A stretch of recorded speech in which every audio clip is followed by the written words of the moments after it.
it's a real shock, the first show, because a lot of the spaces that you perform in Edinburgh are not actually theatres. They're not built as theatres.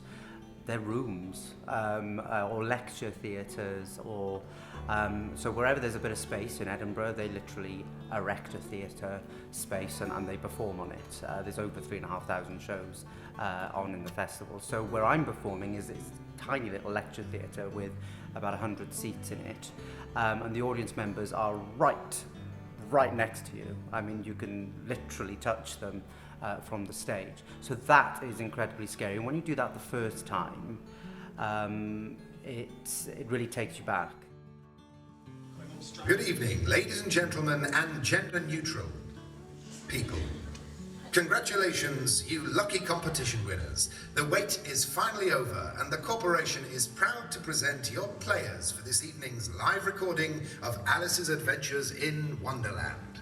Please put your hands together and welcome musical theatre star and veteran of the West End stage, the one and only Nick Steed.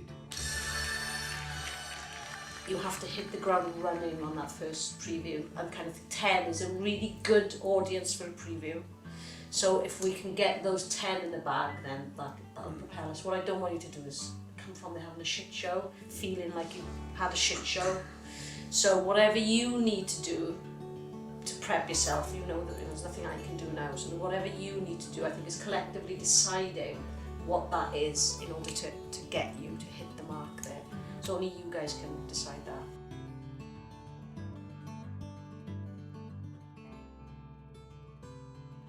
So we got here and we had a 4-hour tech on Monday, where we had to get everything in, kind of lights, sounds, and this is a big show in terms of lights and sound. There are also hundreds, it feels like hundreds, that's probably a slight exaggeration, but it feels like there are hundreds of costume changes in this show, so we have to set all that up as well. And then we have about an hour, the show before us comes down I think at 5, and then we're going to have an hour to get that show out, get all their stuff cleared away, get all our stuff in, get totally set up, sound checked, go do the show, 15 minutes, rip it all out and put it back.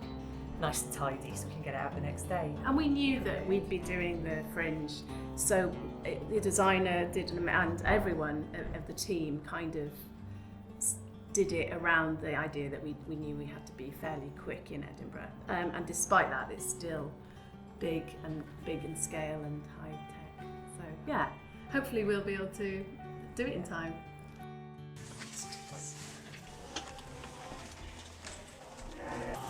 48 to 32. Just like that.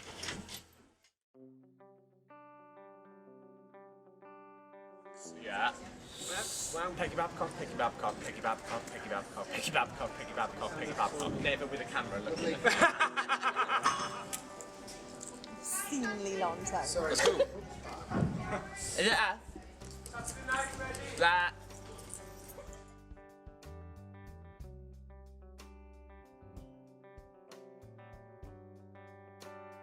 Last year I did a show here, To Kill a Machine, which was a small auditorium. It was like a 60-seater. This year we're in a much bigger seater capacity. We've got 287 seats to fill.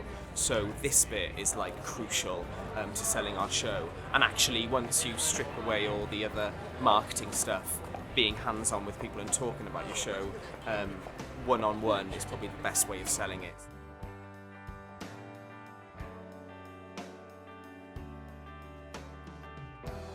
Yeah, there was a distinct difference this year, I felt, in terms of the Welsh work in Edinburgh. We were far more visible. I think the quality of the work was very, very high this year. Shows like Saturday Night Forever winning the Best Actor award from the stage, you know, really prestigious things like that happening. But again, you know, the presence, the marketing present, the outdoor present, the posters, great reviews. I think the Wales and Edinburgh Fund really goes a long way to helping the Welsh companies achieve all of that. So yeah, it's very definitely working, I would say.